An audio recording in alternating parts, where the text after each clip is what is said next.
Today I'm going to reveal the best Casio watches I've ever reviewed. Let's get into it!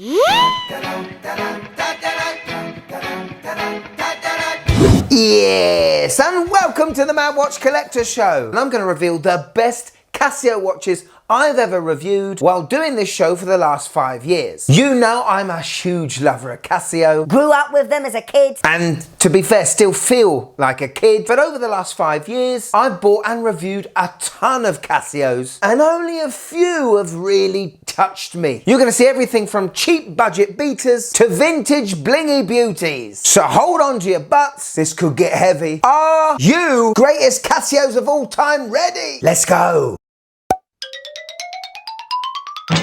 Okay, let's get the obvious ones out the way, shall we? Watches that you should own already, yes? We're talking the F91W, the 1989 Icon that you can still buy for around 10 to 13 quid. Let's take it as read that you already own the CA53W, my favourite Casio of all time. That calculator watch first came out in 89 and you can still buy it as if it was 1989 for around 25 to 30 quid. Let's say you've already got the AE1200, probably the best modern bang for buck Casio have made in the last 10 years with 100 meters water resistant, 10 years battery life, world time, decent backlight, but may have a few too many windows on it. As my wife says, it looks like a house. Yes. And let's say you already own the best bang for buck G-Shock, the GWM5610U. 200 meters water resistant, solar powered, atomic timing, takes an absolute beating. Let's just say you've got all those watches already, which is a great start, isn't it? Now I'm going to take you back all the way to, I think it was 2021. I reviewed a watch that had been discontinued a long time ago. I was offered to buy it and I said no. And I still have nightmares about it now. I am talking about the DW402, aka the surfing timer. Now this is a watch I believe was on the wrist of Jean-Claude Van Damme in Time Cop, and for good reason. It looks like a neo-retro futuristic timepiece that could set off an atomic digital bomb at any time. The big piston pushers are awesome. The frictionless bezel was great. I'm not sure what it measured, but it was still cool. The animation and the colors on the screen were perfect. This was first released back in 1991. It was in fact a watch marketed towards surfing people. It had 200 meters of water resistance. Should have bought it.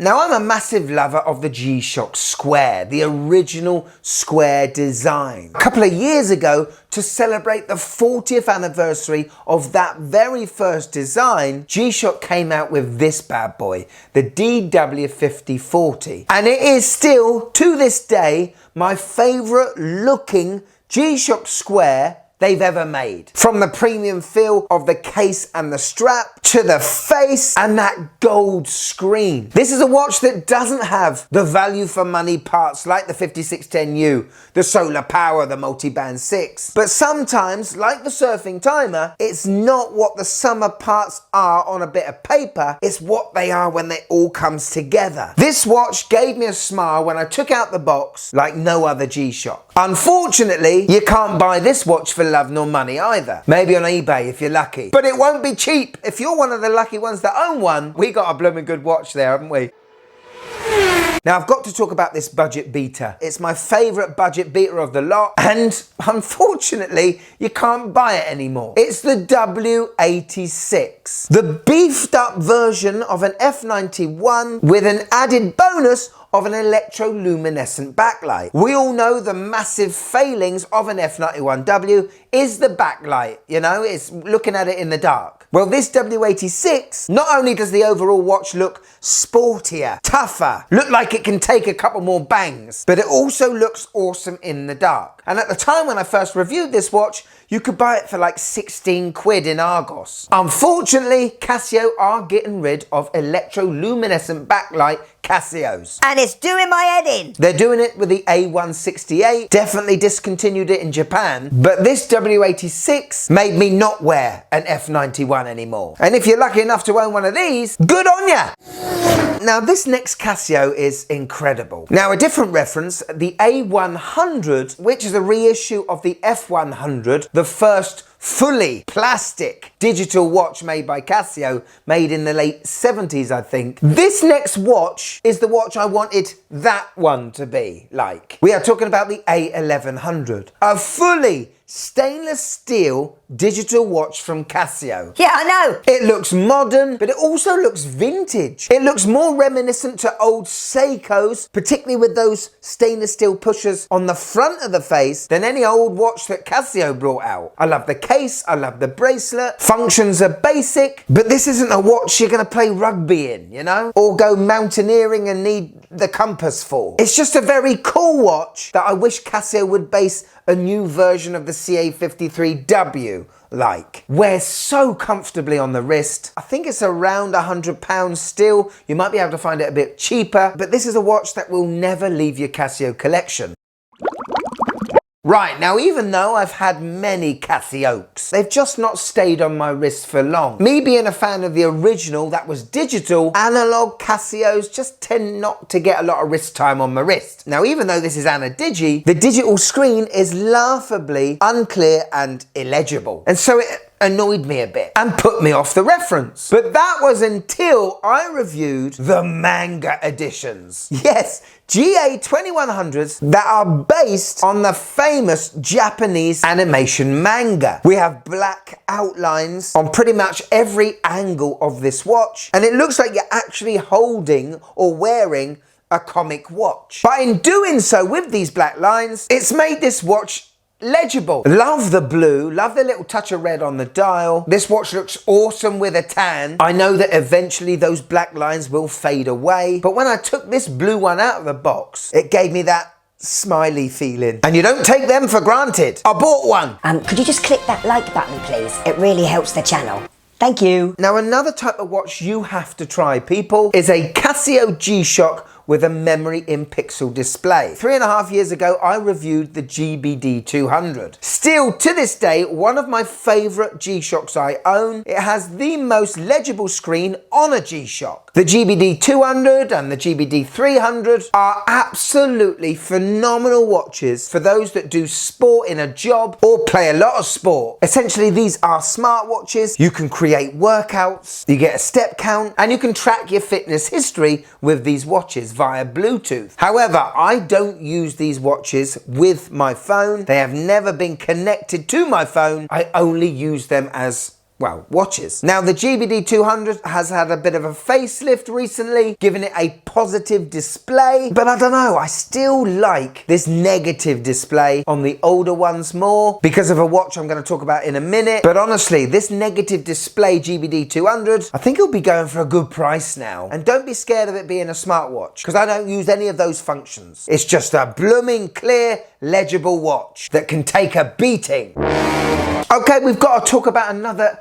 awesome budget beater on the same legible front, and that is the AE 1500. This, yes, has the same screen size as my dining room table, but what that does is give you the most legible digital screen that has ever been invented by man. Not only that, it's 100 meters water resistant with a 10-year battery life. And when you can get it on Amazon right now for about 16 quid, it's an absolute mega deal that can't be beat by many. But if you think that is just a little bit too big, you can go for the newly released AE 1600 that has quite a similar screen, but more of a G-Shock squared shape, taking the watch size down a little bit. Those are two fantastic budget beaters that really can't be beaten at all. Hello. Okay, we come to my last choice. Honourable mentions to the DW6900, the DW5500, which was the first Mudman, the G9000, otherwise known as Mudmen, the 9052. But recently I reviewed probably the most eagerly anticipated G-Shock over the last 5 years. A watch that was sold out immediately, and for good reason. Because all G-Shock and Casio lovers were asking for was a memory in pixel display G-Shock Square. And you know what? G-Shock released one. Yes, the GW B5600. Now yes, the GBD200 has been out for about 3, 4, 5 years. Memory in pixel is not new news, but that technology has now been harnessed on an absolutely iconic design. A tried and tested design. But unlike the GBD200, this new watch is solar powered, which I know Casio enthusiasts love, as I do. Not only that, it has multi-band 6, something the GBD200 doesn't have, unless you hook it up via Bluetooth. Now this watch, you can also connect to your phone via the Bluetooth, but like the GBD200, I haven't. But another reason why I absolutely love this watch, G-Shock has given us a screen that mimics the old digital displays. So it doesn't look too over-modern like the GBD200. It looks like a refined 5600. Via Bluetooth and via your phone, you can change the look of your display. This watch release is a big deal. I think it's going to bring in a lot of new watch enthusiasts. It's going to make those that have never really looked at digital watches before thinking about buying this one. I mean, as you can see, legibility wise, it absolutely smashes any digital display it's put up against. This watch had to be on the list because it's blooming awesome. So there we go, a bunch of Casios I have reviewed over the past 5 years that I think you should know about. But if you've been with me for 5 years, you already know about them. Ah well, it's good to put them all in one lovely package as an entertaining reference show. In the comments below, please give us your top 5 Casios you own, people out there should know about, including myself, because I've got a little bit of Christmas money and it's burning a hole in my pocket and I feel it's time to buy some more Casios. Once you pop, You can't stop.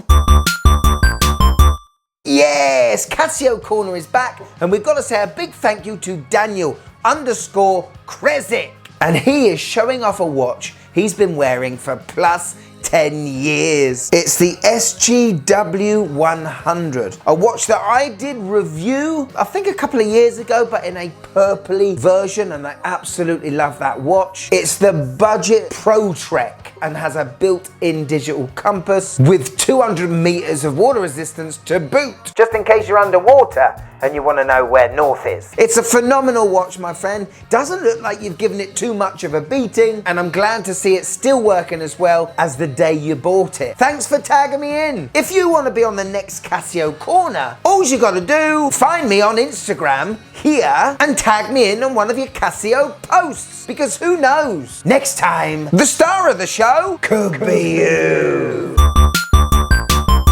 Thank you so much for watching till the end. If you want a bit more than my Watch Collector channel, we got a Patreon now. See the shows early, blooper reels, behind the scene footage, private group chat, and get your name listed here at the end of every show, like these lovely lot. But if I've got you hit for a few more minutes, and I hope I have, why don't you? You're a Casio freak, aren't you? Come on. Haha, yes. These are Casios you must buy right now. You know you want them. Go on, click them. Click, click, click it.